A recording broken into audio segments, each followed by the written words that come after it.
නවකතාවක් කිව්වා විෂ්ණු වාසු කියන නවකතාකරුවාගේ නවකතාවක් ලිව්වා. ඒක නවකතාවේ නම සාරි අඳින පිරිමි. සාරි අඳින පිරිමි. ඒ නවකතාවේ තාත්තා එයාට ඉන්නවා පිරිමි ළමයි දෙන්නෙක්.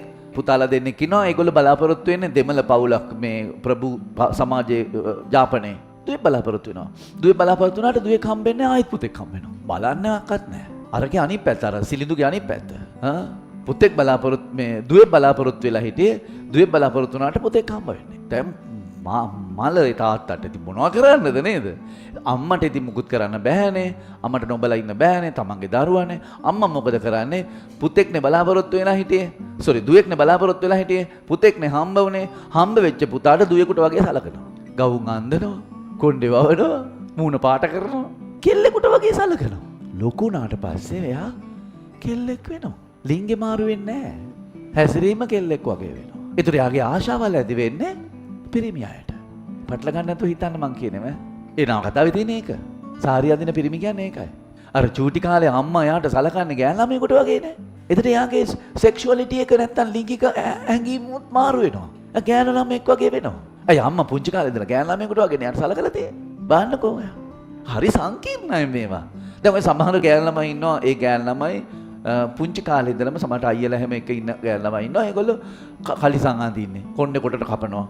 පිරිමි ළමයෙක් වගේ යන්නේ ගස් නගිනවා. කොල්ලෙක් වගේ හැසිරෙන්නේ නේ? දැන් මම අපේ ගෙවල් පැත්තේ හිටියා එහෙම ගෑන් ළමයෙක්.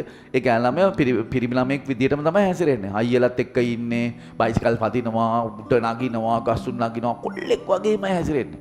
යන්නේ බව කොල්ලෙක් වගේ මේ පස්සේ මාර වැඩේ වුණා කියන්නේ දැන් ඉස්කෝලේ යන්න වුණානේ.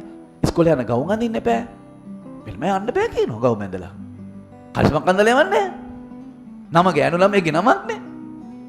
නේ අඩිටි කාඩ් එක මේ මොනවද මේ උපැන්න සාතිකේ තියෙන ගෑනු ළමයිගේ නමනේ. මෙලමට කලිසම් අඳලා යවන්න බෑනේ ඉස්කෝලේ. ගවුම් අඳින්න බෑ කියනවා. ගවුම් ඇලර්ජික් එකකට. කැමතිම නෑ. කරාඹු දාන්නේ. කොල්ලෙක් වගේ.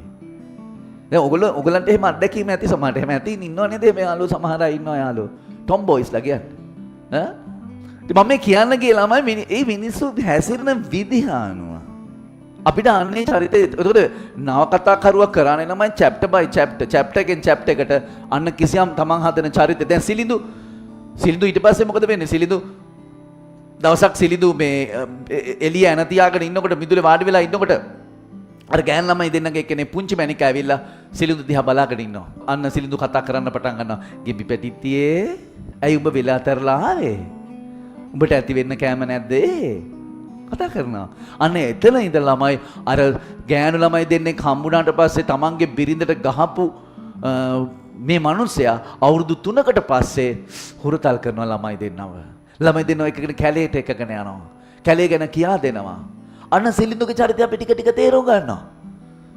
එක එක ප්‍රශ්න ඉස්සරහා සිලිඳු හැසිරෙන හැටි. නේ? මෙන්න මේක තමයි චරිත නිරූපණය කියන්නේ. නැතුව චරිතය අරගෙන යාගේ උස මහත දිග පළල කිව්වා කියලා චරිත නිරූපණය වෙන්නේ නැහැ.